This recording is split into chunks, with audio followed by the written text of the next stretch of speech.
যে যাই বলুক মুখটাকে বন্ধ রাখবেন, উত্তর দেওয়ার চেষ্টা করবেন না। কারণ বান্দা যখন উত্তর দেয় তখন রব আর উত্তর দেয় না, কিন্তু বান্দা যখন দুনিয়ার কষ্টে ধৈর্য ধরে চুপ হয়ে রবের দিকে তাকিয়ে থাকে, সময় মতো রব আপনার পক্ষ হয়ে উত্তর দিবে। আর যেদিন রব উত্তর দেওয়া শুরু করবে সেদিন মামলাহীনভাবে যা হওয়ার হয়ে যাবে। আপনি উত্তর দিলে কয়টা দিবেন? 1 মিনিট, 2 মিনিট, 5 মিনিট, 10 মিনিট। আবার ডাক্তারও আপনাকে বলবে বেশি চেতেন না, স্ট্রোক করতে পারেন, বেশি রাইগেন না, স্ট্রোক করতে পারেন, বেশি টেনশন করেন না, খাইতেই ফিরে যেতে পারেন। সেটাও আপনার লস আছে। নীরবতাকে আপন করবেন, গালির পরিবর্তে গালি নয়। 100 জন মানুষ যদি আপনার নামে বদনাম করে, আপনি কয়জনের মুখ বন্ধ করতে পারবেন? আপনার আঙ্গুলি আছে তো 10টা। 100 জন মানুষের মুখে কি হাত দেখা যাবে? মুখ বন্ধ করা যাবে? কত সিম্পল আল্লাহ একটা সলিউশন দিয়েছেন। রব বলে যে 10 জনের মুখে আঙ্গুল দেওয়ার দরকার নাই, তোর 2টা আঙ্গুল বাইর কর, কানের মধ্যে ঢুকিয়ে দে। এবার 100 জন চিল্লাক, যখন চিল্লানো শেষ হবে আপনি আঙ্গুলটা নামাই বলবেন যে ইয়া শান্তি লান্না কানা, দেখবেন সে নিজে লজ্জায় পড়ে যাবে। ছেড়ে দেন না, ছেড়ে দেন, যা তুই ভালো থাক। বলবেন তাকে হাসি মুখে, এই পৃথিবীতে কেউ কাউকে ভালো রাখতে চায় না। অন্তত আমার খুশি লাগছে আজকে তুই আমার বদনাম করে তুই যে মনে শান্তি পেয়েছিস, আমার কারণে যে তুই শান্তি পেয়েছিস, এসে শুনে এটা ভেবে আমার নিজেরই ভালো লাগছে। আপনার নবী, আমার নবী, আমাদের নবী, দু জাহানের বাদশা নবী, ইমামুল আম্বিয়া নবী, রাহাতাল আশিকিন নবী, মেরাজের দুলা নবী, যখন মক্কা বিজয় করলেন সবাই পালাই গেল। সবার ভাবনা ছিল যখন পাঠিয়েছিলাম তখন নবী ছিল একা, এখন আসার সময় অনেক জনবল, এইবার হয়তো আব্দুল্লাহর ছেলে আমাদেরকে ছাড়বে না, রেহাই দিবে না। ওই যে আঘাত দিয়েছিলাম সেইটা প্রতিশোধ তুলবে, ভাত খেতে দিই নাই সে প্রতিশোধ তুলবে। ধারণা আপন আপন যার যার যেমনই ছিল। নবী যখন আসলেন কাবার সেহেনে দাঁড়ালেন, দরজার মধ্যে দাঁড়ায় বলে, ও মক্কাবাসী শুনো, আমাকে যারা কষ্ট দিয়েছ কোথায় তারা? আমাকে যারা আঘাত দিয়েছ কোথায় তারা? আমার পিঠের উপর ওঁটের বুঝু তুলি দিলে তোমরা কোথায় আছো? যারা আমার রাস্তা বন্ধ করেছো কোথায় তোমরা? যারা আমার পানি বন্ধ করেছো কোথায় তোমরা? যারা আমার নামে গীবত করেছো কোথায় তোমরা? শুনো, আমি সবাইকে মাফ করে দিলাম। সুবহান। আপনি সেই নবীর উম্মত, আপনি সেই নবীর উম্মত। আপনি যদি আপনার ভাইয়ের সাথে রাগ হয়েছে আর কি তাই বলে জেলে পাঠাবেন? আপনার নিজের রক্ত না। মনে রাখবেন, যে যত সইবে সে তত পাইবে, এটাই বিধান। আর আল্লাহ প্রিয় বান্দা হতে গেলে একটু কষ্টের মধ্যে যেতে হবে। রাসূল পাক সাল্লাল্লাহু আলাইহি ওয়াসাল্লাম হাদিসে বলছেন কুফা হাজা। এদিকে বেশিরভাগ মানুষের নেক আমল নষ্ট হয় বদনাম গীবতের কারণে। এবার আওয়াজ দিয়ে বলেন, গীবতটা হয় কি কান দিয়ে না মুখ দিয়ে? সংসার ভাঙার কারণ কি কান না মুখ? ঝগড়া লাগার কারণ, খারাপ ব্যবহারের কারণ, বিয়ে ভাঙ্গার কারণ, সম্পর্ক ভাঙ্গার কারণ, গুনাহ কামানোর কারণ। আল্লাহ বলছেন ওয়াইলুল্লি কুল্লি হুমাজাতিল লুমাজা, দুর্ভোগ তাদের জন্য যারা প্রকাশ্যে গোপনে গীবত করে। আর আমরাই সেটাই বেশি করি। তো জাহান্নাম থেকে বাঁচার জন্য একটা সহজ রাস্তা কি? মুখ। কিন্তু বাস্তবতা দেখা যায় হাত বন্ধ রাখা যায়, মুখ বন্ধ রাখা যায় না। 4টা প্রশ্ন জীবনকে পাল্টাই দিতে পারে ভাইয়া। প্রথম প্রশ্ন নিজেকে করব, আমাকে কে পাঠালো, কেন পাঠালো, কি করছি, কি নিয়ে যাব ওনার দরবারে, ওনার সামনে। এই 4টা প্রশ্ন যেদিন আপনার আমার ফিল আপ হয়ে যাবে, জীবন এমনি সুন্দর হয়ে যাবে। কে পাঠালো যখন প্রশ্ন করব, উত্তর আসবে কে? যখন প্রশ্ন করা হবে কেন পাঠালো, বেশিরভাগ মানুষ আমরা উত্তর দিব ইবাদত করার জন্য। ওয়ামা খালাকতুল জিন্না ওয়াল ইনসা ইল্লা লিয়াবুদুন, ইবাদত করার জন্য। এবার যখন প্রশ্ন করব যে কি করছি এই দুনিয়ায়, তখন নিজের অতীতের জীবন সব সামনে চলে আসবে। যখন প্রশ্ন করব নিজেকে কি নিয়ে যাব রবের দরবারে, রবের কাঠগড়ায়, রবের সামনে, তখন আর নিজের ভিতর অস্তিত্ব থাকবে না, হৃদয়ে প্রাণ থাকবে না, তৃষ্ণার্ত হৃদয় হয়ে যাবে, অপমানে লজ্জায় মাথা নিচু হয়ে যাবে। কারণ আপনার জায়গায় আপনি, আমার জায়গায় আমি, যার যারটা সে তো জানি কতটুক ভালো আমরা করেছি। একটা যদি সওয়াব করি কোনো রকম, 10টা গুনাহ করতে আপনার আমার দেরি লাগে না। একবার উপকার করি 10,000 বছর আমরা আপনার খোঁটা দিয়ে তাকে স্মরণ করে দিই। কথা বলেন ঠিক কি না? এই 4টা প্রশ্ন যদি জীবনে ফিল আপ হয়ে যায়, রহমতের জীবন, শান্তির জীবন হয়ে যাবে। বলেন সুবহান। কেন পাঠালো যদি প্রশ্নটা করি, আমরা সবাই বলবো আল্লাহ পাক আমাদেরকে ইবাদত করতে পাঠাইছেন। এবার ইবাদত মানে কি যদি প্রশ্ন রাখা হয়, 80% মানুষ উত্তর দিবে ইবাদত মানে নামাজ। আসলে মূল কথা হচ্ছে ইবাদত মানে হচ্ছে শুধু নামাজ না, বান্দার এমন প্রত্যেকটি কাজ যা বান্দা করলে রব খুশি হয়, এটার নামই ইবাদত। নামাজ কেন ইবাদত? আপনার নামাজ পড়াটায় রব খুশি হচ্ছে, সেজন্য ইবাদত। মা বাবার সেবা করাটা কেন সওয়াবের কাজ? বলে যে তোমার এই করাটা রব খুশি হচ্ছে। তৃষ্ণার্তকে পানি আগাই দিলে, পানি খাওয়াইলে কেন সওয়াব হচ্ছে? বলে যে রব খুশি হচ্ছে। ক্ষুধার্তকে খানা খাওয়াইলে রব খুশি হয়, তাই সেটা ইবাদত হয়। একজন ক্রন্দনরত ভাঙ্গা মনের মানুষের মুখে যদি হাসি ফুটানো যায়, সেটাও ইবাদত। এমন ইবাদত রব্বুল আলামিন বলে, কোন ভাঙ্গা মনওয়ালার যদি অন্তর তোমরা জোড়া লাগাই দিতে পারো, আমি আল্লাহ সারা জীবনের গুনাহ মাফ করে তোমাদেরকে জান্নাতও দিয়ে দিব। সুবহানাল্লাহ। এই সব কিছু হচ্ছে আপনাকে আমাকে বাঁচানোর বাহানা। যারা মা বাবার সেবা করেন, আমি আপনাদের সমীপে প্রশ্নটা রাখলাম, একটু অঙ্কটা মিলাই দেখবেন। 30,000 টাকা দিয়ে যখন আপনি পুরো সংসারের খরচ চালাচ্ছেন সবার, 10 জনের, মা বাবা মারা যাওয়ার পরে 8 জনের খরচ 30,000 টাকা দিয়ে, সেই হিসাবে গণিত বলে কিছু টাকা সেভ হওয়া দরকার, কিছু জমা অটোমেটিক হওয়া দরকার। কিন্তু মা বাবা দুনিয়ার থেকে যাওয়ার পরে দেখবেন আপনার 30,000 টাকা দিয়ে আগে চলেছে 10 জন, এখন ঠিকই 8 জন চলে। 2 জনের খরচ কোথায় যাচ্ছে আপনি খুঁজেও পাবেন না। এবার বান্দা বলে, আল্লাহ 30 দিয়ে আমি 10 জন চালাইছি, 2 জন খানেওয়ালা তো চলে গেছে, 2 জনের ওষুধ তো চলে গেছে, আমার তো এগুলো সেফ হওয়া দরকার। রব বলে যে না, তোরটা তোর মা জীবনও খায় নাই, তোরটা তোর বাবা জীবনও খায় নাই। তোর মা খেয়েছে, আমি রবেরটা। তোর বাবা খেয়েছে, আমি রবেরটা। তোর স্ত্রী খেয়েছে, আমি রবেরটা। তোর স্বামী খেয়েছে, আমি রবেরটা। রাজ্জাক আমি, খাওয়াই আমি। সুবহান। এবার সবাই মিলে একটু বলেন, আপনার আমার রিজিকের দায়িত্ব কার? উনি আছেন?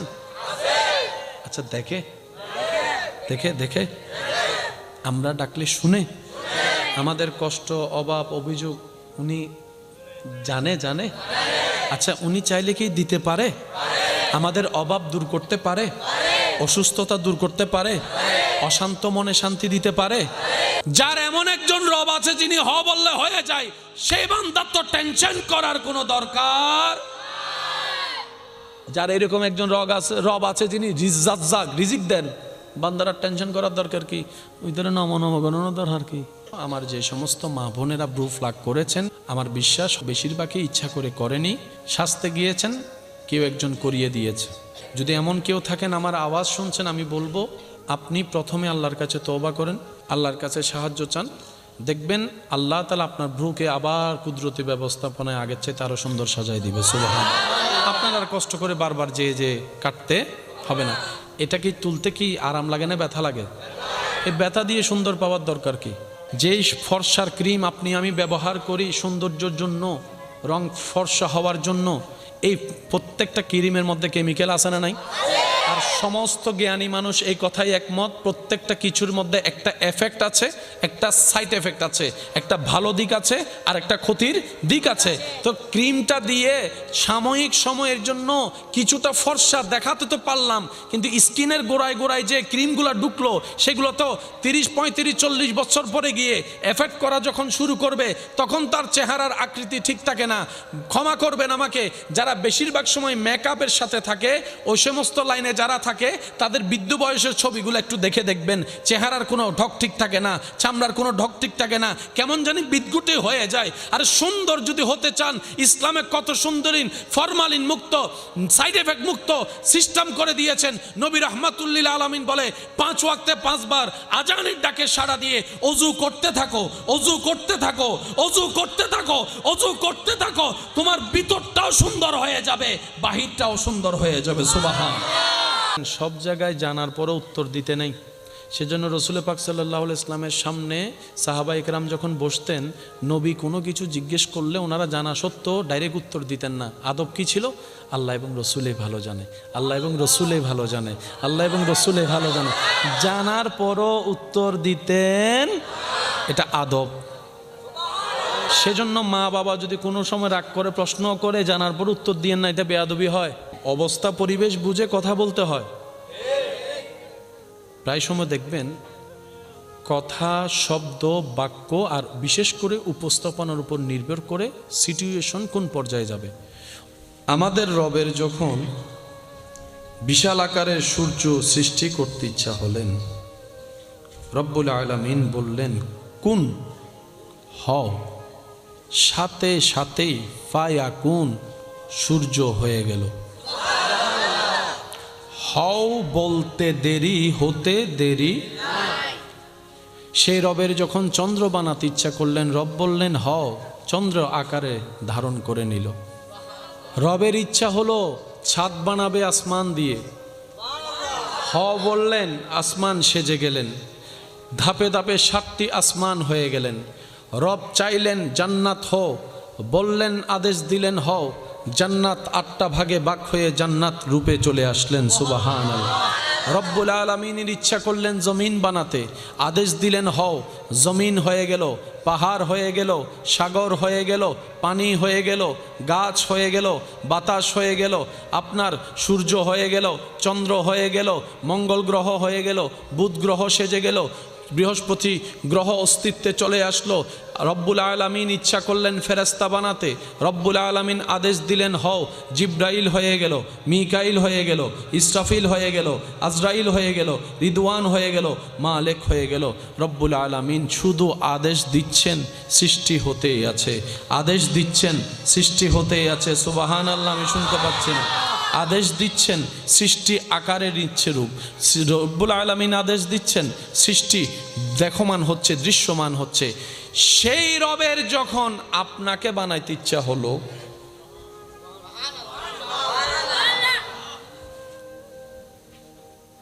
রব সাথে সাথে একটা মিটিং ডাকছেন।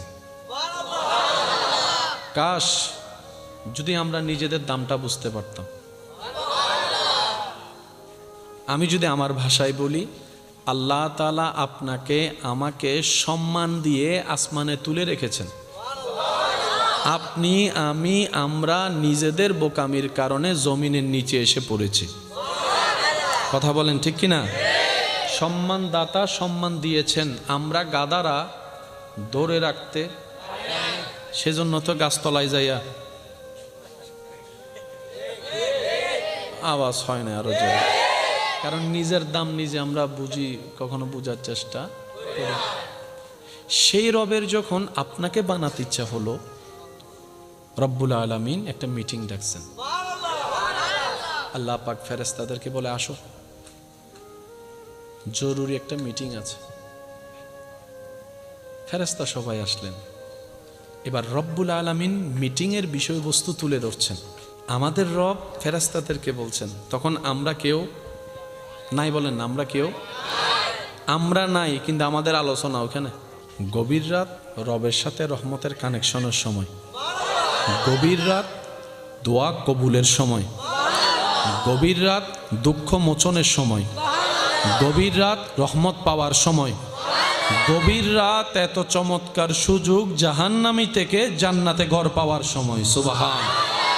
দুনিয়ার নিয়মে রাত যত গভীর হয় সম্পর্ক তত ছিন্ন হয়। দিনের বেলা রাস্তার সাথে গাড়ির চাকার যে সম্পর্কটা ছিল, যে পরিমাণ, এখন চাকার সাথে রাস্তার তেমন সম্পর্ক, ব্যাংকের সাথে সম্পর্ক, সরকারি অফিসের সাথে সম্পর্ক, এমনকি যে চিকিৎসা হঠাৎ করে নেওয়া দরকার সেই মেডিকেলে গিয়েও দেখা যায় ডাক্তার পাওয়া যায় না গভীর রাতে, কল করে। দুনিয়ার সম্পর্ক রাত গভীরের সাথে সাথে এমন দূরত্বে পৌঁছে যায়, স্বামী স্ত্রী এক বিছানায় থাকা সত্ত্বেও যখন স্বামীর চোখে ঘুম নেমে আসে, স্ত্রী যখন ঘুমের জগতে চলে যায়, দুইজনের দেহ এক বেডে থাকা সত্ত্বেও কেউ কারো কাছে থাকে না, কেউ কারো কাছে থাকে না।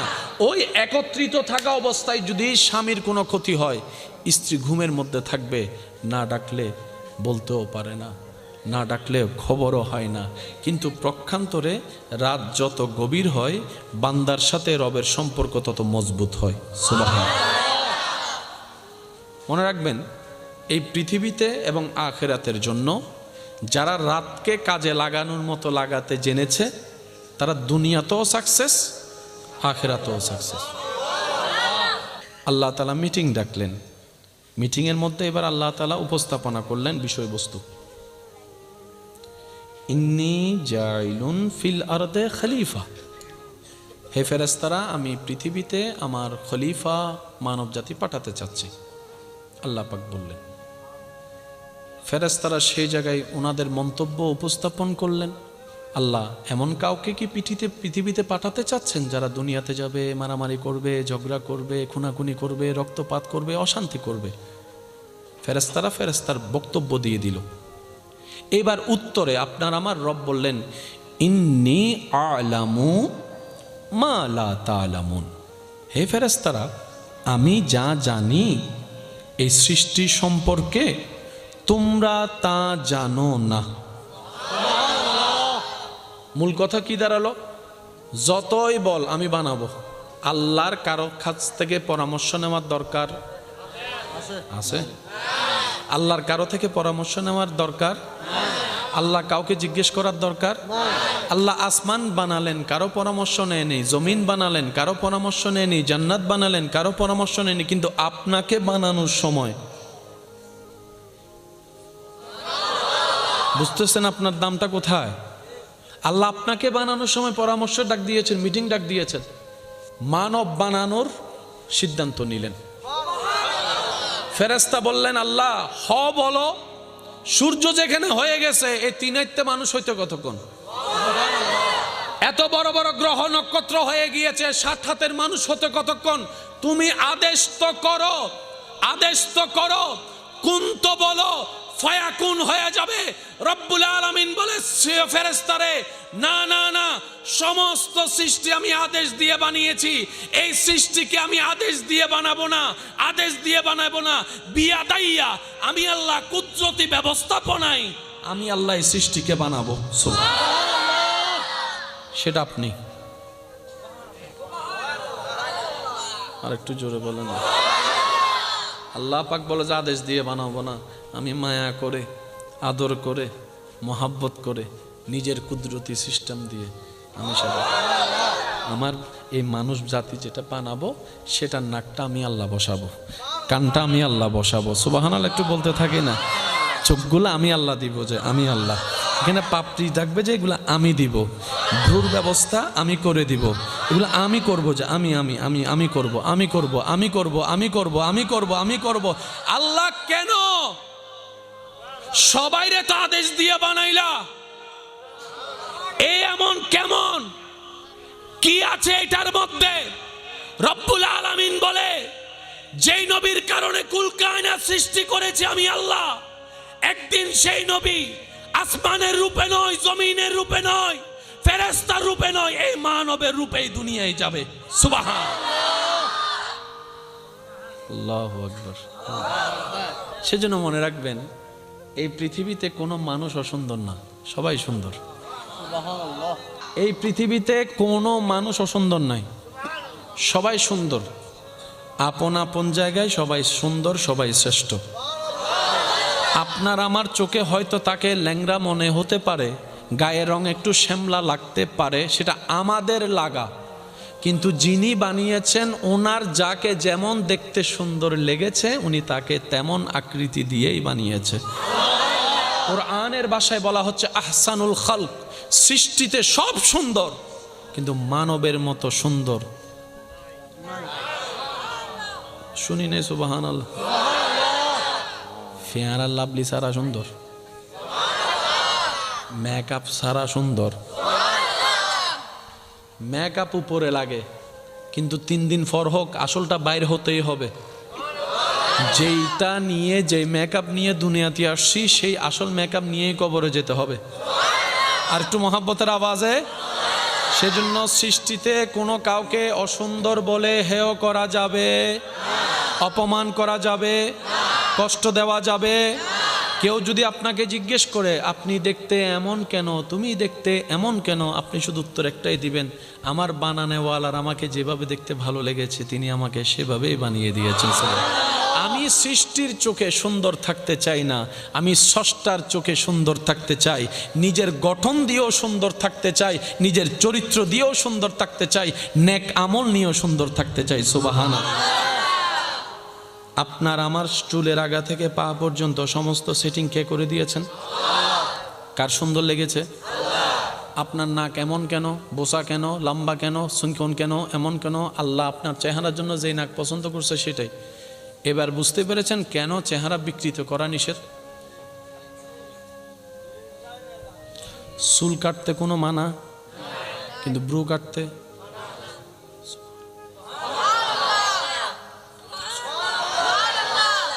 চুল কাটতে কোনো মানা, পশম কাটতে মানা, পশম কাটতে মানা, পশম কাটতে মানা, হাতের পশম কাটতে মানা, পায়ের পশম কাটতে মানা, ব্রো কাটতে মানা। কেন? একটু খেয়াল করবেন, চুল যখন আপনি কাটেন, না কাটেন, চুল বাড়তে থাকে, বাড়তে থাকে, বাড়তে থাকে, বাড়তে থাকে, কাটেন আর না কাটেন বাড়বে, কিন্তু ব্রু ওইভাবে বাড়ে না। যেই দিন ব্রুতে হাত লাগাবেন, কারো ব্রু দেখবেন এখানে এসে শেষ, কারো ব্রু দেখবেন এখানে জোড়া, আবার কারো ব্রু দেখবেন এখানে ঘন জোড়া, কারো ব্রুর মধ্যে একটু পাতলা, কারো ব্রুর মধ্যে একটু ঘন। আপনার এই ব্রুটা ধরে দেখেন সফট, নরম, ধরে দেখেন, দেখেন শক্ত না নরম? যারা ব্রু ফ্লাক করে তাদের এখানে একটু ধরে দেখেন, কিরে নরম জায়গা শক্ত হলো কেন? রব বললো যে হাত লাগালি কেন, হাত লাগালি কেন? প্রত্যেক মাসে বাড়িব দিয়া হাটগু তো যাতে করোনাকালীন যাতে বেগিন বন্ধ গি তো বজনে আন্দোলন করছি, সরকার বেগিন বন্ধ রেখে বালা হতাফ, আল্লাহর গান কুলি দ, বুড়ো তো জঙ্গল হয়ে যার গো। ওয়া যুবক কল ফেসবুকে তুই না নুন এই জন্য মাতে হ না বাজি আল্লাহর কুলি বেল্লা আন্দোলন হমারে মা সাংবাদিক তুই বই দেখি দেনা দের হাতে খেয়াল ন ঘড়িতে মাইলে হত্যা করা সাংবাদিক। আল্লাহু আকবার। এই বয়সের মধ্যে আর তো মোবাইল দিলে জানা জোড়া দিন উভিতু ইয়ারা সামনে মোবাইলে বই থেকে। আল্লাহ আমাদের সবাইকে কবুল করে বলে না। আমি কি আপনাদেরকে কষ্ট দিয়ে দিচ্ছি? বেশিক্ষণ করবো না ইনশাল্লাহ, 5-10 মিনিট, তারপরে শেষ বিদায়। হ্যাঁ, মানুষে গাল দিব, দে গাল দিব না হনো, একবার বলি মারহাবা। এই ক্ষেত্রে আমার পরামর্শ, আমার যে সমস্ত মা বোনেরা ব্রু ফ্লাগ করেছেন, আমি যতটুক আমার বিশ্বাস হয়তো কেউ বেশিরভাগই ইচ্ছা করে করেনি, শাস্তে গিয়েছেন, কেউ একজন করিয়ে দিয়েছে, হয়তো কারো ফাঁদে পড়ে করে ফেলেছে। যদি এমন কেউ থাকেন আমার আওয়াজ শুনছেন, আমি বলবো আপনি প্রথমে আল্লাহর কাছে তওবা করেন, প্রথম কাজ এটা, আল্লাহর কাছে সাহায্য চান, দেখবেন আল্লাহ তাআলা আপনার ভ্রুকে আবার কুদরতি ব্যবস্থাপনায় আগের চেয়ে আরো সুন্দর সাজাই দিবে। সুবহানাল্লাহ। আপনার আর কষ্ট করে বারবার যে কাটতে হবে না। এটা কি তুলতে কি আরাম লাগে না ব্যথা লাগে? এই ব্যথা দিয়ে সুন্দর পাওয়ার দরকার কি? যেই ফর্সার ক্রিম আপনি আমি ব্যবহার করি সৌন্দর্যের জন্য, রং ফর্সা হওয়ার জন্য, এই প্রত্যেকটা ক্রিমের মধ্যে কেমিক্যাল আছে না নাই? আমি যুবকের আওয়াজ চাচ্ছি, কেমিক্যাল আছে না নাই? আর সমস্ত জ্ঞানী মানুষ এই কথাই একমত, প্রত্যেকটা কিছুর মধ্যে একটা এফেক্ট আছে, একটা সাইড এফেক্ট আছে, একটা ভালো দিক আছে আর একটা ক্ষতির দিক আছে। তো ক্রিমটা দিয়ে সাময়িক সময়ের জন্য কিছুটা ফর্সা দেখাতে তো পারলাম, কিন্তু স্কিনের গোড়ায় গোড়ায় যে ক্রিমগুলো ঢুকলো সেগুলো তো 30, 35, 40 বছর পরে গিয়ে এফেক্ট করা যখন শুরু করবে তখন তার চেহারার আকৃতি ঠিক থাকে না। ক্ষমা করবেন আমাকে, যারা বেশিরভাগ সময় মেকআপের সাথে থাকে, ওই সমস্ত লাইনে যারা থাকে তাদের বৃদ্ধ বয়সের ছবিগুলো একটু দেখে দেখবেন, চেহারার কোনো ঢক ঠিক থাকে না, চামড়ার কোনো ঢক ঠিক থাকে না, কেমন জানি বিদঘুটে হয়ে যায়। আর সুন্দর যদি হতে চান, ইসলামে কত সুন্দরী ফরমালিন মুক্ত, সাইড এফেক্ট মুক্ত সিস্টেম করে দিয়েছেন। নবী রাহমাতুল্লিল আলামিন বলে 5 ওয়াক্তে 5 বার আজানের ডাকে সাড়া দিয়ে ওযু করতে থাকো, ওযু করতে থাকো, ওযু করতে থাকো, ওযু করতে থাকো, তোমার ভিতরটাও সুন্দর হয়ে যাবে, বাহিরটাও সুন্দর হয়ে যাবে। সুবহানাল্লাহ। সত্যি করে বলেন, যারা উজু করে তাদের চেহারায় আলাদা একটা মায়া? আপনাদের এলাকায় কিছু মুরব্বী দেখবেন, চেহারা দেখলে কেমন যেন অন্তর থেকে মায়া লাগে, ভালোবাসা লাগে, শ্রদ্ধা লাগে। আচ্ছা আচ্ছা, তো নাতি গিয়ে দাদারে জিজ্ঞেস করে, দাদা তোমার চেহারা দেখতে তো মায়া লাগে, ক্রিম হন্য মাখো দে। দাদাই বলে, আমি তো ক্রিম মাখি না রে, বুড়া মানুষ কি আর ক্রিম মাখবো? কিন্তু চেহারায় এই নূরটা তখন থেকে এসেছে যখন থেকে নবীর প্রেমটা অন্তরে নিয়ে রবের দরবারে নামাজের সিজদা দেওয়া শুরু করেছি দিনে রাতে। সুবহান, এটা আল্লাহ প্রদত্ত, যেটা স্থায়ী। ফিসনো সুবহানাল্লাহ উনি, এটা আল্লাহ প্রদত্ত স্থায়ী। আর 40-50 হাজার যদি মেকআপও করেন, সেটা 3 ঘন্টা 4 ঘন্টা 5 ঘন্টা গরম হাল হইতে 1 ঘন্টা অনুটিকে। আমি কি বুঝাতে পারছি কথা? ইসলামে সব কিছুই আছে। আমরা অভাগা দুর্ভাগা, আমরা বেকুব গাদা নেওয়ার মতো নিতে জানি নাই। আওয়াজ দিয়ে বলেন, দোষটা কাদের? সবাই মিলে বলেন, দোষটা কাদের? ইমানদার ভাই একটু মনোযোগ। আল্লাহ তাআলা ফেরেশতাদেরকে যখন জিজ্ঞেস করলেন, ফেরেশতারা আপন উত্তর দিয়ে দিল। আল্লাহ পাক বললেন, ইন্নী আলামু মা লা তা'লামুন, বানালেন। বানানোর পর কাকে বানালেন? বলেন সবাই বলেন। আমরা যেখান থেকে শুরু, হযরত আদম আলাইহিস সালাম, বাবা হযরত আদম আলাইহিস সালাম। আদম নবীকে আল্লাহ বানায় রাখলেন। রাখার পরে এবার ফেরেশতাদেরকে বললেন, ফেরেশতা আবার আসো, মিটিং আছে। আমি আপনার শুরুটার কথা বলছি, একটু ফিল নিয়ে, একটু অনুভব নিয়ে। ফেরেশতারা আবার আছো, মিটিং আছে। ফেরেশতারা হয় আবার কি বিপদত ফরি, হইল জ্বালা না হইল। সেজন্য মনে রাখবেন, সব জায়গায় জানার পরও উত্তর দিতে নেই। সেজন্য রসুল পাক সাল্লাল্লাহু আলাইহি ওয়াসাল্লামের সামনে সাহাবায়ে কেরাম যখন বসতেন, নবী কোনো কিছু জিজ্ঞেস করলে ওনারা জানা সত্ত্বেও ডাইরেক্ট উত্তর দিতেন না। আদব কি ছিল? আল্লাহ এবং রসুলে ভালো জানে, আল্লাহ এবং রসুলে ভালো জানে, আল্লাহ এবং রসুলে ভালো জানে। জানার পরও উত্তর দিতেন, এটা আদব। এটা কি বলেন, এটা কি? সেজন্য মা বাবা যদি কোনো সময় রাগ করে প্রশ্ন করে, জানার পর উত্তর দিয়েন না, এটা বেয়াদবি হয়। অবস্থা পরিবেশ বুঝে কথা বলতে হয়। প্রায় সময় দেখবেন কথা, শব্দ, বাক্য আর বিশেষ করে উপস্থাপনার উপর নির্ভর করে সিচুয়েশন কোন পর্যায়ে যাবে। অনেক সময় আমরা কথা বলার উপস্থাপনটা সুন্দর না হওয়ার কারণে ভালো সময়ও ঝগড়াই লেগে যায়। কখন কোন শব্দ ব্যবহার করতে হবে, কোন শব্দ বাদ দিতে হবে, আমাদের এটা বুঝে আসে না। বলার ধরনও আমাদের ঠিক থাকে না। কথা বলেন ঠিক কিনা? যেমন কেমন আছো শব্দটাকে যদি আপনি এভাবে কাউকে বলেন, ভাইয়া কেমন আছেন, মুখে একটু হাসি রাখলেন, উত্তরটা প্রশ্নটা করলেন কেমন আছেন, আপনার হাসি দেখলেও হয়তো ওনার রাগটা একটু থেমে হয়তো একটু পর উত্তরটা দিয়ে দিবে, আসি বালা আসি। আর যদি আমি প্রশ্নটা কেমন আছেন, এটা তো আর কেমন আছেন তো কেমন আছেন নাই, চলে গেছে ঝগড়ার মধ্যে। আওয়াজ দেন না রে ভাই। তো সেজন্য কথার শব্দ উপস্থাপনের উপর নির্ভর করে পরবর্তী সিচুয়েশন কীরকম হবে। সেজন্য নবী রহমতুল্লাহ আলামিন আমাদেরকে পরামর্শ দিয়েছেন, তোমরা কথা বলার সময় হাসি মুখে কথা বলার চেষ্টা করিও। সুবহানাল্লাহ। বর্তমান বিজ্ঞান গবেষণা করে দেখে, যে মানুষের মুখে যত হাসি মুখে কথা বলতে পারে, পরিবেশ তার তত সুন্দর হয়। বলেন সুবহানাল্লাহ। আল্লাহ তাআলা আমাদের সবাইকে একজন আরেকজনকে ভালো রেখে ভালো থাকার তৌফিক দান করুক, বলি আমিন। মোহাব্বতের আওয়াজ একবার দরুদ শরীফ পড়েন, আল্লাহুম্মা সাল্লি আলা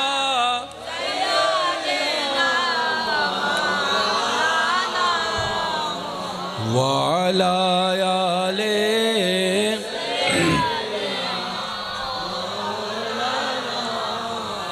কবরে হাসরে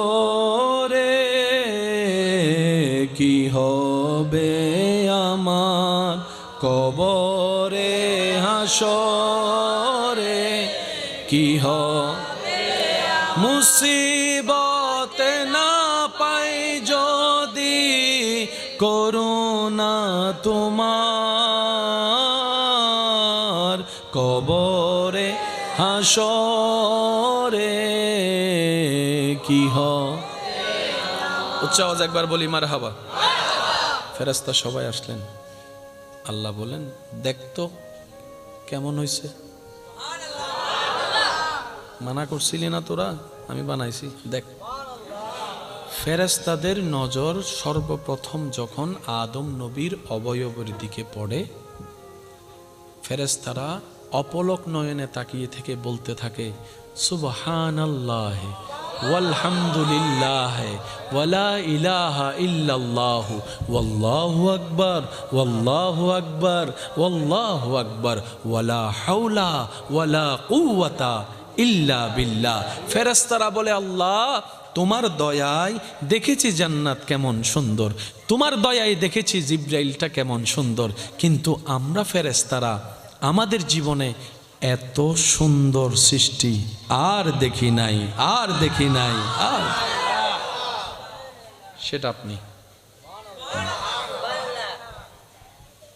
বাবা অনুরোধ, হ্যাঁ অনুরোধ অনুরোধ, আমি কষ্ট দিচ্ছি না তো আপনাদেরকে না?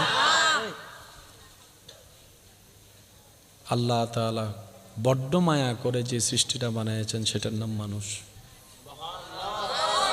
সৌভাগ্যক্রমে চাওয়া না থাকা সত্ত্বেও, দরখাস্ত না করেও আপনি আমি আশরাফুল মখলুকাতের দলে চলে এসেছি। সৌভাগ্যের কি শুকরিয়া আপনি আমি আদায় করব বলেন? আল্লাহ তাআলা আপনাকে আমাকে গরু ছাগল না আমার বানিয়ে মানুষের দলে তো বানিয়েছেন, আবার সেখানে মুসলমান বানিয়েছেন, আবার সেখানে ইমামুল আম্বিয়া নবী রাহমাতুল্লিল আলামিনের উম্মত বানিয়ে দিয়েছেন। তো সেই জন্য একজন আল্লাহ ওয়ালা বলে, দুনিয়াতে তোমাকে আমাকে যে আল্লাহ দয়া করে নবীর উম্মত বানিয়েছেন, এই নিয়ামতটাকে যদি এক পাল্লায় রাখা হয়, সারা জীবনের সমস্ত দুঃখ কষ্ট যদি অন্য পাল্লায় রাখা হয়, এই নিয়ামতের সমান হবে না, হবে না, হবে না। গুনেহগারম সিয়াকারম ওয়ালেকিন বদস্তম হস্তে দামানে মুহাম্মদ। সুবহানাল্লাহ। আল্লাহ তাআলা আমাদের সবাইকে নিজের যোগ্যতা বুঝার তৌফিক দান করুন। সব মানুষ আপন আপন জায়গায় নবীর উম্মত, আমরাও হইলাম নবী রাহমাতুল্লিল আলামিনের উম্মত। প্যার সে কহো সুবহানাল্লাহ। আল্লাহ তাআলা আমাদেরকে এমন শান, এমন মান, এমন আজমত, এমন সম্মান দান করেছেন, আজকে আপনি জমিন থেকে মুখের আওয়াজ ছাড়া মনে মনে রবের নাম জিকির করছেন, ওইখান থেকে রব্বুল আলামিন আপনার ডাকে সাড়া দিচ্ছেন। সুবহানাল্লাহ। আওয়াজ পৌঁছানোর জন্য তো একটা মাধ্যম লাগে, এখানকার আওয়াজ তো আর আগ্রাবাদ পৌঁছাচ্ছে না, বলেন না ভাইয়া? কিন্তু আপনি এখান থেকে ডাকছেন আল্লাহ, সাথে সাথে আল্লাহ উত্তর দিচ্ছেন আব্দি। আর একটু জোরে। কলে রিং পড়তো মোটামুটি 5-7 সেকেন্ড লাগে। কলে রিং দিলে 5-7 সেকেন্ড, যদি নেটওয়ার্ক ভালো থাকে। আর যদি নেটওয়ার্ক খারাপ থাকে কতবার যে দেওয়া লাগে খবর। তাও তিনি তুললে তারপরে হ্যালো আয় হইদি একখানা আইসো না, আর সময় নাই। আছে ঠেকায় পড়লে যে মানুষ পাওয়া যায় না, কাছের মানুষ দূরে চলে যায়, এমন পরিস্থিতি আছে কি নাই? অন্যের বিপদ আপনি লাগবেন, আপনাকে কাজে লাগে ঠিকই, কিন্তু আপনার বিপদ আপনি কাউরে ভাবেন না, দেখেন। কারণ এটা দুনিয়া, এটা জান্নাত নয়। যখন আপনি দুনিয়াতে চলার পথে দেখেন আপনার পাশে কেউ নাই, কাছে কেউ নাই, তখন আপনার মন বলে আমি তো সবার বিপদে থাকি, আমার বিপদে নেই কেন? আল্লাহ তাআলা বলে আমি সরাই রেখেছি। আল্লাহ কেন? আমি না ওর বিপদে ছিলাম, আমার বিপদেও থাকবে না?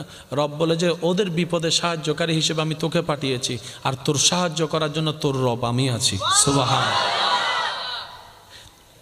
তোকে যদি ওরা সাহায্য করে ফেলে, ওই সওয়াবটা কেটে যাবে, কাটাকাটি হয়ে যাবে। আমি করেছি তুই করেছস, আমি খাওয়াইছি তুই খাওয়াইছস, শেষ। আমি আল্লাহ তোর এটা কাটাকাটি করতে চাচ্ছি না, সেজন্য তাদেরটা তারা করে যা, সব তুই পেয়ে যা। করে ফেললে তো কাটাকাটি হবে, তোরটা আমি দিব। তুই একটু কষ্ট করে ধৈর্য ধরে ইমানটা নিয়ে তুই কবরে আয়, হাসরে আসলে বাকিটা আমি আল্লাহ তোকে বুঝাই দিব। কল্পনার চাইতো বেশি দান করব। মানজা বিল হাসানাতে ফালাহু আশরু আমসালিহা। চিৎকার দিয়ে বলেন সুবহানাল্লাহ। আল্লাহ এবং রসুল কারো জিনিস বাকি রাখে না। বলেন না, কারো জিনিস বাকি রাখে না। ফেরেশতা দেখে অবাক, সে সৃষ্টি আপনি? আল্লাহ তাআলা বলে, বান্দা যা, পাঠাই দিলাম দুনিয়ায়। চারটা প্রশ্ন জীবনকে পাল্টাই দিতে পারে ভাইয়া। কয়টা? যদি কষ্ট না হয় একটু মনোযোগ দিব। কে পাঠালো? আমি বলি, আপনারা একটু শুনবেন। কে পাঠালো? আমি বলি, আপনারা উত্তর দিয়েন না। চারটা প্রশ্ন। কয়টা প্রশ্ন? অন্তত নিজেকে সময় ফেলে জীবন একবার হলো করার চেষ্টা করবো ইনশাআল্লাহ। ইনশাআল্লাহ। প্রথম প্রশ্ন নিজেকে করব, আমাকে কে পাঠালো, কেন পাঠালো, কি করছি, কি নিয়ে যাব ওনার দরবারে, ওনার সামনে। এই চারটা প্রশ্ন যেদিন আপনার আমার ফিল আপ হয়ে যাবে, জীবন এমনি সুন্দর হয়ে যাবে। আসুন উলামায়ে কেরামের দোয়া নিয়ে চারটা প্রশ্ন একটু গভীরে যাই। কে পাঠালো? যখন প্রশ্ন করব উত্তর আসবে কে? যখন প্রশ্ন করা হবে কেন পাঠালো, বেশিরভাগ মানুষ আমরা উত্তর দিব ইবাদত করার জন্য। ওয়ামা খালাকতুল জিন্না ওয়াল ইনসা ইল্লা লিয়াবুদুন, ইবাদত করার জন্য। এবার যখন প্রশ্ন করব যে কি করছি এই দুনিয়ায়, তখন নিজের অতীতের জীবন সব সামনে চলে আসবে। যখন প্রশ্ন করব নিজেকে কি নিয়ে যাব রবের দরবারে, রবের কাঠগড়ায়, রবের সামনে, তখন আর নিজের ভিতর অস্তিত্ব থাকবে না, হৃদয়ে প্রাণ থাকবে না, তৃষ্ণার্ত হৃদয় হয়ে যাবে, অপমানে লজ্জায় মাথা নিচু হয়ে যাবে।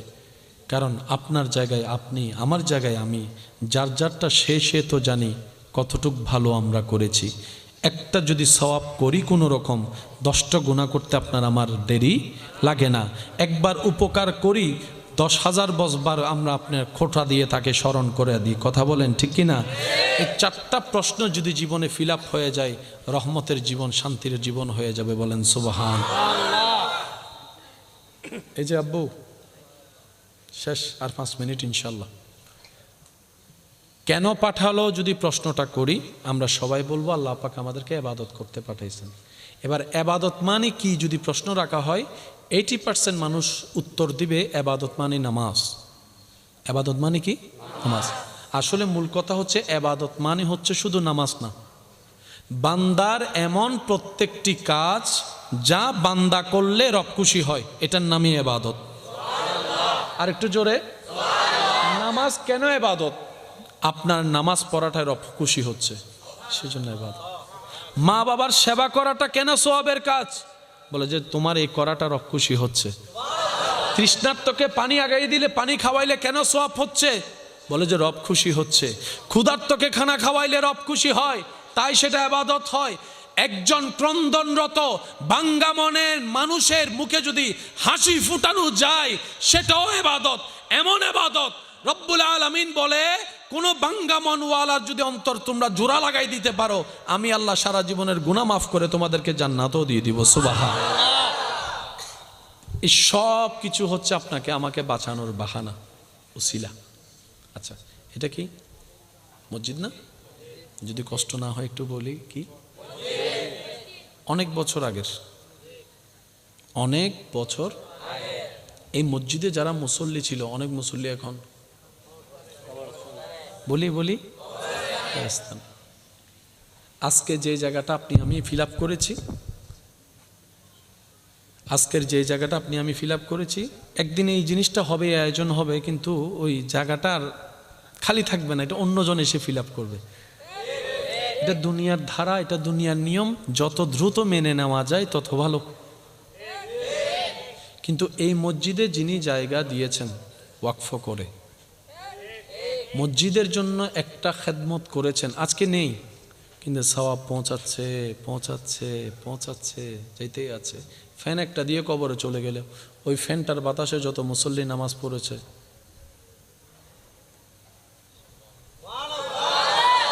মুসল্লি পড়ছে নামাজ নিজের জন্য, আল্লাহ কয় ফেরেশতা ওই অমুক কবরে সওয়াব পৌঁছা।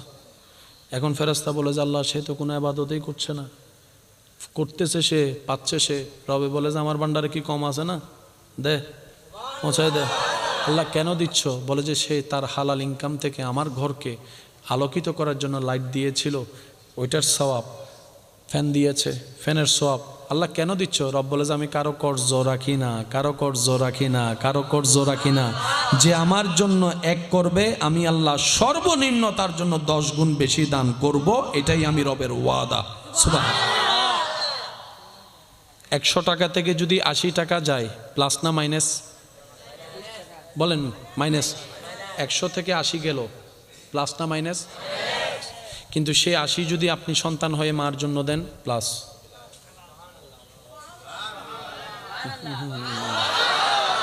আর একটু জোরে। স্বামী হয়ে যদি স্ত্রীর জন্য খরচ করেন, প্লাস। বাবা হয়ে যদি সন্তানের জন্য খরচ করেন, প্লাস। আর যদি আপনার আত্মীয়র জন্য, গরিবের জন্য খরচ করেন, আরো প্লাস। অসহায়ের জন্য খরচ করলে প্লাস। আল্লাহ, আমরা গণিতে পড়েছি 100 বিয়োগ 80 সমান সমান, বলেন না? আল্লাহ, আমরা ছোটবেলা থেকে গণিতে পড়েছি 100 বিয়োগ 80 সমান সমান। আল্লাহ, আমার পকেটে তো 20, প্লাস কই পাইলাম? রব বলে যে ওই প্লাস দেখা যায় না, ওই প্লাস দেখার চোখ তোমার নাই। আল্লাহ, প্লাসটা কোথায় যোগ হলো? পকেটে তো মাত্র 20। রব্বুল আলামিন বলে ওই অ্যাকাউন্টে যোগ হয়েছে যে অ্যাকাউন্টের নাম তাকদীর। খাওয়াইলে কমে, কিন্তু রবের জন্য খাওয়াইলে, রবের খাওয়া, আপনার খাওয়ানো রবের পছন্দ হলে, যদি কষ্ট না হয় আমাকে একটু উত্তর দিবেন, যাতে আপনার উত্তর দেওয়াটা সবাই বুঝতে পারে। সবার একটু মাসিক ইনকাম আছে না নাই? ইনকামকারী কয়জন ঘরে আপনার? বেশিরভাগ ক্ষেত্রে হয়তো বাবা, না হয় স্বামী, না হয় বড় ভাই, না হয় ছেলে। কামাচ্ছে কয়জন? আপনার ঘরে চলতেছে কয়জন? যদি একটু খেয়াল করি, স্ত্রী, সন্তান, ভাই বোন, মা বাবা, ধরলাম কয়জন? 10 জন। কয়জন? একজনের ইনকামে চলছে কয়জন? 30,000 টাকা ইনকামকারী প্রতি মাসে 10 জনের খরচ চালাচ্ছে। ঠিক আছে? এই 10 জন থেকে যদি 2 জন কমে যায়, খরচ কি বাড়বে না কমবে? একটু জোরে বলি। কমবে। যদি আরো 2 জন কমে যায়, আরো কমবে। যদি আরেকজন কমে যায়, আরো কমবে। কিন্তু 30,000 ঠিক আছে। যারা মা বাবার সেবা করেন, আমি আপনাদের সমীপে প্রশ্নটা রাখলাম, একটু অঙ্কটা মিলাই দেখবেন। 30,000 টাকা দিয়ে যখন আপনি পুরো সংসারের খরচ চালাচ্ছেন সবার, 10 জনের, মা বাবা মারা যাওয়ার পরে 8 জনের খরচ 30,000 টাকা দিয়ে, সেই হিসাবে গণিত বলে কিছু টাকা সেভ হওয়া দরকার, কিছু জমা অটোমেটিক হওয়া দরকার। কিন্তু মা বাবা দুনিয়ার থেকে যাওয়ার পরে দেখবেন আপনার 30,000 টাকা দিয়ে আগে চলেছে 10 জন, এখন ঠিকই 8 জন চলে। 2 জনের খরচ কোথায় যাচ্ছে আপনি খুঁজেও পাবেন না। এবার বান্দা বলে, আল্লাহ 30 দিয়ে আমি 10 জন চালাইছি, 2 জন খানেওয়ালা তো চলে গেছে, 2 জনের ওষুধ তো চলে গেছে, আমার তো এগুলো সেফ হওয়া দরকার। রব বলে যে না, তোরটা তোর মা জীবনও খায় নাই, তোরটা তোর বাবা জীবনও খায় নাই। তোর মা খেয়েছে, তোর মা খেয়েছে, আমি রবেরটা। তোর বাবা খেয়েছে, আমি রবেরটা। তোর স্ত্রী খেয়েছে, আমি রবেরটা। তোর স্বামী খেয়েছে, আমি রবেরটা। রাজ্জাক আমি, খাওয়াই আমি। সুবহান। এবার সবাই মিলে একটু বলেন, আপনার আমার রিজিকের দায়িত্ব কার? শেষ ভালো যার, সব ভালো তার। ফুল ভলিউমে বলেন, আপনার আমার রিজিকের দায়িত্ব কার? উনি আছেন? আচ্ছা, দেখে দেখে দেখে আমরা ডাকলে শুনে, আমাদের কষ্ট, অভাব, অভিযোগ উনি জানে জানে। আচ্ছা, উনি চাইলে কি দিতে পারে? আমাদের অভাব দূর করতে পারে, অসুস্থতা দূর করতে পারে, অশান্ত মনে শান্তি দিতে পারে। ওই রকম একজন আল্লাহ কার কার আছে? একটু হাত তোলেন তো। আছে? আছে? এবার হাতটাকে এখান থেকে এখানে রাখেন। স্টেজে যারা আছেন ওনারা না, আপনারা আবার তোলেন।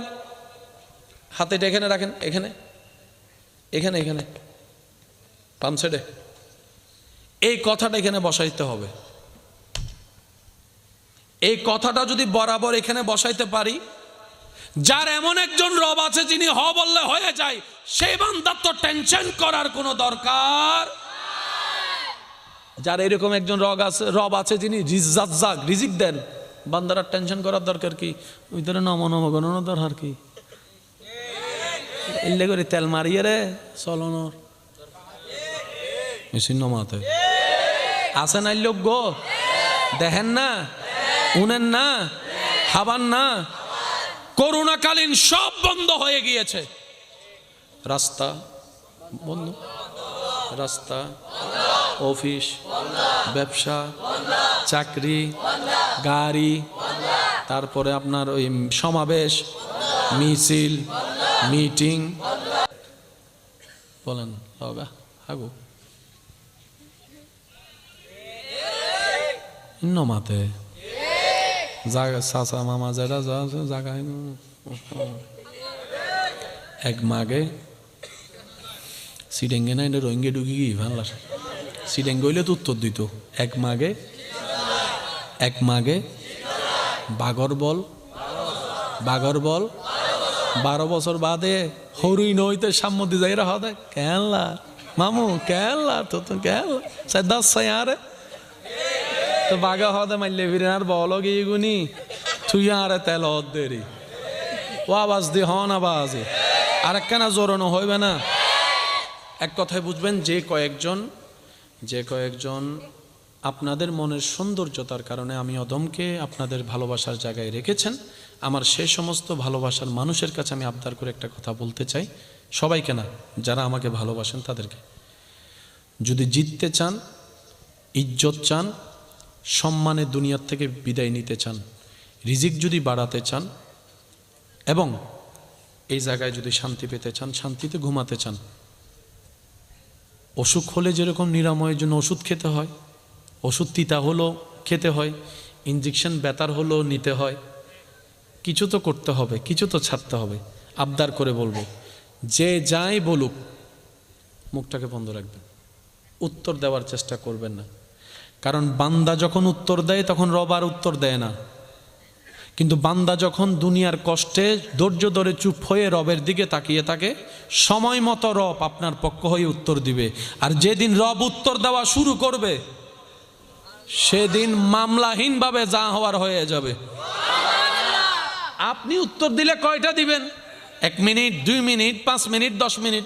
আবার ডাক্তারও আপনাকে বলবে বেশি চেতেন না, স্ট্রোক করতে পারেন, বেশি রাইগেন না, স্ট্রোক করতে পারেন, বেশি টেনশন করেন না, খাইতে ফিরে যেতে পারেন, সেটাও আপনার লস আছে। নীরবতাকে আপন করবেন, গালির পরিবর্তে গালি নয়। 100 জন মানুষ যদি আপনার নামে বদনাম করে, আপনি কয়জনের মুখ বন্ধ করতে পারবেন? আপনার আঙ্গুলি আছে তো 10টা। তো 100 জন মানুষের মুখে কি হাত দেখা যাবে? মুখ বন্ধ করা যাবে? কত সিম্পল আল্লাহ একটা সলিউশন দিয়েছেন। রব বলে যে 10 জনের মুখে আঙ্গুল দেওয়ার দরকার নাই, তোর 2টা আঙ্গুল বাইর কর, কানের মধ্যে ঢুকে দে। এবার 100 জন চিল্লাক, যখন চিল্লানো শেষ হবে আপনি আঙ্গুলটা নামাই বলবেন যে ইয়া শান্তি লান না কানা, আরে হইয়ে রে মন্নান শান্তি ন ভাই, দেখবেন সে নিজে লজ্জায় পড়ে যাবে। মারামারি হয় কেমনে? যখন সে একটা মারে আপনি বলেন কি গল্লি দে তুই, আরে মারলি দে, তোর আজ খেলা হবে, হয়ে মারে গো দিউন দে। আপনি মারছেন কয়টা? এবার সে মারলে কয়টা মারবে? বলেন না 3টা। তারপর আপনি, তারপরে যাইতে হতে আত বাদ দে জুড়িল। এবার আসবে পুলিশ, তো পুলিশ এসে যখন আপনার অ্যারেস্ট করবে আপনি বলবেন ইতে আর আগে মসজিদে, তো পুলিশ হয়তো তুই চুরিকা বাড়ি করলি, ঠিক না বে ঠিক? মারলামও, আসামি হয়ে গেলাম আমি। কথা বলেন, সত্যি করে বলেন, এই পর্যন্ত ঝগড়া করে কার কি লাভ হয়েছে দেখান? মামলা করে কার কি লাভ হয়েছে? কালো দাড়ি সাদা হয়েছে, টেনশনে চুল পাইকে গেছে, পরের দিন হাজিরার কথা চিন্তা করে রাতের ঘুম হারাম হয়ে গেছে, শান্তি মতো ভাত খাওয়ার হয় নাই, কারণ খাওয়ার সময় প্ল্যানিং করতে হয়, ইতে হন আবার উল্ল মামলা দেননি। আমি কি বুঝাতে পারছি কথা? অর্থাৎ টেনশন করে কারো কোনো লাভ এই পর্যন্ত হয়, ঝগড়া করে কারো কোনো ফায়দা, মারামারি করে কারো কোনো ফায়দা নাই। ছেড়ে দেন না, ছেড়ে দেন। যা তুই ভালো থাক, বলবেন তাকে হাসি মুখে। এই পৃথিবীতে কেউ কাউকে ভালো রাখতে চায় না। অন্তত আমার খুশি লাগছে আজকে তুই আমার বদনাম করে তুই যে মনে শান্তি পেয়েছিস, আমার কারণে যে তুই শান্তি পেয়েছিস, এসে শুনে এটা ভেবে আমার নিজেরই ভালো লাগছে। আপনার নবী, আমার নবী, আমাদের নবী, দু জাহানের বাদশা নবী, ইমামুল আম্বিয়া নবী, রাহাতাল আশিকিন নবী, মেরাজের দুলা নবী, যখন মক্কা বিজয় করলেন সবাই পালাই গেল, অন্ধুরের গর্তে নিজেকে গোপন করে ফেললো। সবার ভাবনা ছিল যখন পাঠিয়েছিলাম তখন নবী ছিল একা, এখন আসার সময় অনেক জনবল, এইবার হয়তো আবদুল্লাহর ছেলে আমাদেরকে ছাড়বে না, রেহাই দিবে না। ওই যে আঘাত দিয়েছিলাম সেইটা প্রতিশোধ তুলবে, ভাত খেতে দিই নাই সে প্রতিশোধ তুলবে। ধারণা আপন আপন যার যার যেমনই ছিল। নবী যখন আসলেন কাবার সেহেনে দাঁড়ালেন, দরজার মধ্যে দাঁড়ায় বলে, ও মক্কাবাসী শুনো, আমাকে যারা কষ্ট দিয়েছ কোথায় তারা, আমাকে যারা আঘাত দিয়েছ কোথায় তারা, আমার পিঠের উপর ওঁটের বুঝু তুলে দিলে তোমরা কোথায় আছো, যারা আমার রাস্তা বন্ধ করেছো কোথায় তোমরা, যারা আমার পানি বন্ধ করেছো কোথায় তোমরা, যারা আমার নামে গীবত করেছো কোথায় তোমরা, শুনো আমি সবাইকে মাফ করে দিলাম। সুবহান। আপনি সেই নবীর উম্মত, আপনি সেই নবীর উম্মত। আপনি যদি আপনার ভাইয়ের সাথে রাগ হয়েছে আর কি তাই বলে জেলে পাঠাবেন? আপনার নিজের রক্ত না। মনে রাখবেন, যে যত সইবে সে তত পাইবে, এটাই বিধান। আর আল্লাহ প্রিয় বান্দা হতে গেলে একটু কষ্টের মধ্যে যেতে হবে। তো প্রথম কথা কি বললাম, যত যাই হোক, বলেন না বলেন না, রাসূল পাক সাল্লাল্লাহু আলাইহি ওয়াসাল্লাম হাদিসে বলছেন কুফা হাজা। এদিকে বেশিরভাগ মানুষের নেক আমল নষ্ট হয় বদনাম গীবতের কারণে। এবার আওয়াজ দিয়ে বলেন, গীবতটা হয় কি কান দিয়ে না মুখ দিয়ে? সংসার ভাঙ্গার কারণ কি কান না মুখ? ঝগড়া লাগার কারণ, খারাপ ব্যবহারের কারণ, বিয়ে ভাঙ্গার কারণ, সম্পর্ক ভাঙ্গার কারণ, গুনাহ কামানোর কারণ। আল্লাহ বলছেন ওয়াইলুল্লি কুল্লি হুমাজাতিল লুমাজা, দুর্ভোগ তাদের জন্য যারা প্রকাশ্যে গোপনে গীবত করে। আর আমরাই সেটাই বেশি করি। তো জাহান্নাম থেকে বাঁচার জন্য একটা সহজ রাস্তা কি? আমি বলেন, সবাই বলেন। আমি বলবো মুখ, আপনারা সবাই বলবেন বন্ধ। মুখ মুখ মুখ। কিন্তু বাস্তবতা দেখা যায় হাত বন্ধ রাখা যায়, মুখ বন্ধ রাখা যায় না।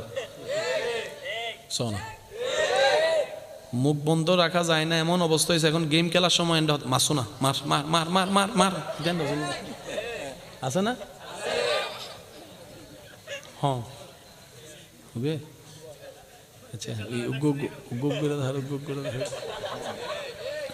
মার মার মার মার মার মার ইতের উমিদি মার মার হদে মাউনির হদে খিরে আর ফোয়ারা হন মারে রে আয়ের দাদা ফোয়ার ঠ্যাং রুদ্দি ঠ্যাং তুলি হদে মার মার মার মার মার মার। এন্ড কি শুধু মার মার হন নাকি গাইলেও চলের? কেন জোরে হন না, আরো জোরে। গালর পবিত্রতা শেষ না, গালর পবিত্রতা আল্লাহ গড়ি দি না আর গজ্জি দি। তো এই অপবিত্র গাল লইয়ের আবার দোয়াও করি, আল্লাহ আর ইয়েন্দ ইয়েন্দ ইয়েন্দ ইয়েন্দ ইয়েন্দ ইয়েন্দ ইয়েন্দ, আবার হইতে দোয়া কবুল ন করে। দোষার হন না, দোষার আর আর হন না, দোষার নিজুর আর আর দোয়া করি নফাই দিয়ে আর আর দোষের আল্লাহ নদের দেন আর সাইন জানি দি হয় না, হন না। আচ্ছা অব্বু কিছু বলবে? তাহলে আমি বলি। আচ্ছা অনুমতি দিচ্ছেন তো? ঠিক আছে, মাশাআল্লাহ। সত্যি করে একটা কথা বলেন, আল্লাহ যদি কাউকে 5 মিনিট আল্লাহ যদি কাউকে 5 মিনিট দোয়া কবুলের সুযোগ দেয় যায়, 5 মিনিট তুই যা দোয়া করবি সব কবুল, ওই মানুষটা কি কি দোয়া করতে পারে একটু চিন্তা করে বলেন তো। প্রথমে দোয়া করবে, আল্লাহ আর জায়গা যে দখল করছে তে যেন মরে যায়। আল্লাহ স্কুলের মধ্যে আমার যে ছাদটা পড়ার জন্য না পড়ার জন্য কান ধরে দাঁড়ায় করে রাখছিল, আল্লাহ সত্যি করে বলেন না রে ভাই, ঠিক কিনা? আল্লাহ আমার বন্ধু এফ্লাস পাইছে, গোল্ডেন এফ্লাস, আমি মাইনাস পাওয়াতে সমাজের লজ্জা পাইছি, আল্লাহ তার গোল্ডেন এফ্লাসটারে তুমি বি বানাই দাও। সত্যি না মিথ্যা আপনারাই বলেন? আমরা এমন বোকা, দোয়ার সুযোগ যদি আল্লাহ দেয়ও আমরা কল্যাণের দোয়া করতে জানি না, নিজের জন্য চাইতে জানি না। আমরা মনে করি কি অন্যকে দমাইতে পারলেই নিজে হয়তো বড় হওয়া যায়, অন্যকে অপমানিত করলেই নিজে হয়তো সম্মানিত হওয়া যায়। আমাদের ভাবনাটাই এমন, অন্যের চোখে পানি আনতে পারলেই বুঝি আমাদের অন্তর খুশি হয়ে যায়। না রে ভাই না, সুখদাতা আল্লাহ, ওনার নিয়ম হচ্ছে ওনার সৃষ্টিকে ভালো রাখো, ওই সৃষ্টির স্রষ্টা তোমাকে আমাকে আমাদেরকে ভালো রাখবে। সুবহানাল্লাহ। সেজন্য আমরা কেউ ভালো নাই, আল্লাহর ওলিরা ভালো আছে। কেন? ওনারা অন্যদেরকে দেওয়ার মধ্যেই নিজেরা পায়, আমরা অন্যদের থেকে কেড়ে নিজেরা পেতে চাই। আল্লাহ তাআলা আমাদের সবাইকে বুঝার আমল করার তৌফিক দান করুক। আমি আগামী বছর এই মাহফিলকে আরো আজিম উশান আয়োজনের সাথে আল্লাহ পাক সবার ভালোবাসা নিয়ে করার তৌফিক দান করুক। আপনারা যারা এসেছেন সবার প্রতি মোবারকবাদ। আবদার শুধু এতটুক, একবার দরুদ শরীফ পড়েন, আল্লাহুম্মা সাল্লি আলা সাইয়্যিদিনা মুহাম্মদ ওয়া আলা আলি সাইয়্যিদিনা মাওলানা।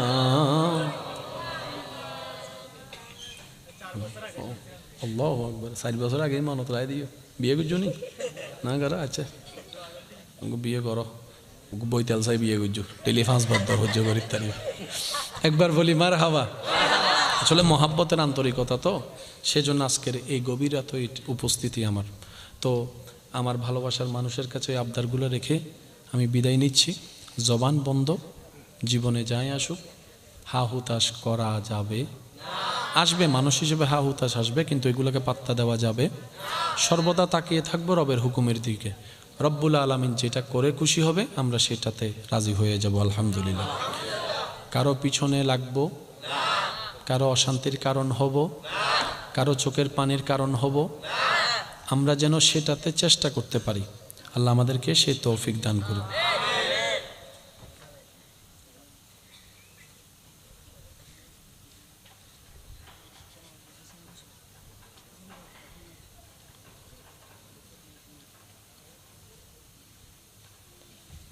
এটা কার? হ্যাঁ রাখেন। কমিটির ভাইদেরকে চিনেন? ওনাদেরকে চিনেন? কমিটির ভাইদেরকে আপনি চিনেন? কমিটির ভাই আপনারা ওনাকে চিনেন? মানে আপনাদের পরিচিত কিনা? আপনার কোত্থেকে এসেছেন? হ্যাঁ কাজীর। আচ্ছা আচ্ছা ঠিক আছে। আপনি যেটা করেছেন এটা আমি আর কেন কাউকে বলবো না। এই খেদমতটা আমি নিজেই করব। ওনার নাম্বারটা একটু নেন, আপনি ওনার নাম্বারটা নেন, ওই নাম্বারের সাথে যোগাযোগ করে আপনি একটু আমার সাথে সাক্ষাৎ করতে আসবেন। আল্লাহ কবুল করুক, বলি আমিন। মোহাব্বতের আওয়াজ একবার বলেন আমিন। 5 ওয়াক্ত নামাজ চলবে ইনশাল্লাহ, জোরে। ব্যস্ততা ছিল, আছে, থাকবে, নামাজ বাদ দেওয়া যাবে। যারা 5 ওয়াক্ত নামাজ পড়তে পারি না তারা যেন আমরা 1 ওয়াক্ত দিয়ে শুরু করি ইনশাল্লাহ। ইনশাল্লাহ ডেলি কয় ওয়াক্ত? জোরে বলেন কয় ওয়াক্ত? তো অনেকে বলবে ভাইয়া আল্লাহ বলে 5 ওয়াক্তের কথা আপনি 1 ওয়াক্ত কেন বললেন? আমি বলবো যে ভাই নাইম আমার চাইতে না ভরার চাইতে অন্তত, কারণ আমার ঈমান বলে 1 ওয়াক্তের নামাজই আল্লাহ চাহে তো একদিন 5 ওয়াক্ত হয়ে যাবে, তাহাজ্জুদওয়ালাও হয়ে যাবে। সুবহান। এক লাফে তো আর ভাই গাছে উঠা। তো আমার ভাইয়ের একটা অনুরোধ করেছেন, সেটা করে আমি আপনাদের থেকে বিদায় নেব ইনশাল্লাহ। আমার খতিবে মোকাররম আছেন, হুজুর আছেন, হুজুর বাকি কার্যক্রম ইনশাল্লাহ চালু রাখবেন।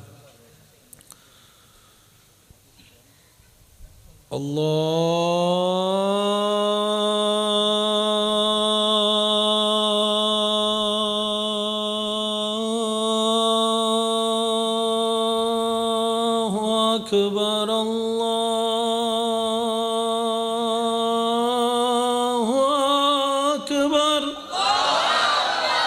আর একটু মহব্বতের আওয়াজে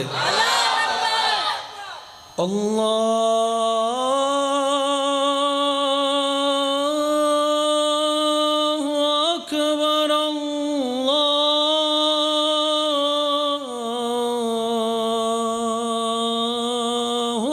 আকবার। আল্লাহ আমাদের সবাইকে 5 ওয়াক্ত নামাজের সাথে বন্ধুত্ব রাখার তৌফিক দান করুন। বড়দেরকে সম্মান, ছোটদেরকে স্নেহ করার তৌফিক দান করুক। মা বাবার সেবা সর্বোচ্চ করার তৌফিক দান করুক। স্ত্রীকে মহাব্বত, স্বামীকে সম্মান করার তৌফিক দান করুক।